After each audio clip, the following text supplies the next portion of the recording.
নোয়াপাড়া থানার অন্তর্গত ইছাপুর কণ্ঠধার এলাকায় গাড়ি পার্কিং নিয়ে বচসার জেলে দিলীপ দাস নামে এক যুবককে পিটিয়ে খুন করার অভিযোগ ওঠে ওই এলাকারই সৌভিক রায় ও পামেলা রায়ের বিরুদ্ধে।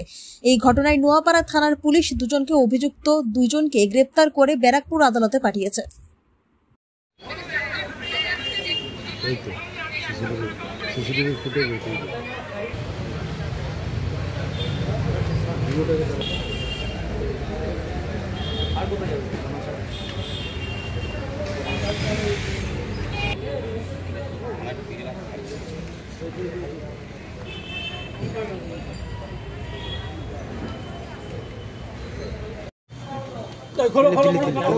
মারলে কেন?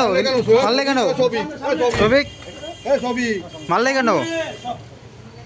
মারলে কেন? দিকে বসো।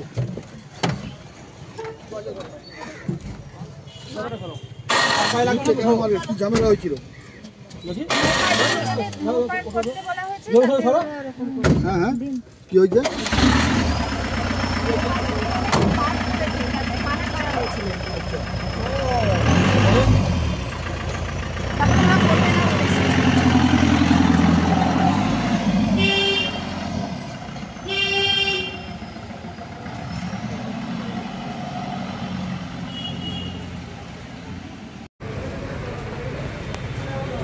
খোলো খোলো বলুন খোলো। মারলে কেন? সৌভিক সৌভিক সৌভিক সৌভিক মারলে কেন? মারলে কেন? দিকে বসো।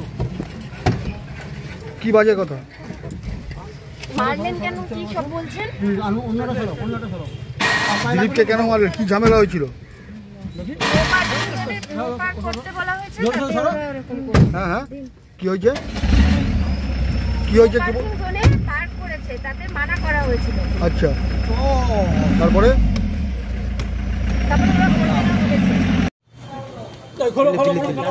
মারলে কেন? মারলে কেন? সৌভিক মারলে কেন? মারলে কেন? দিকে বসো।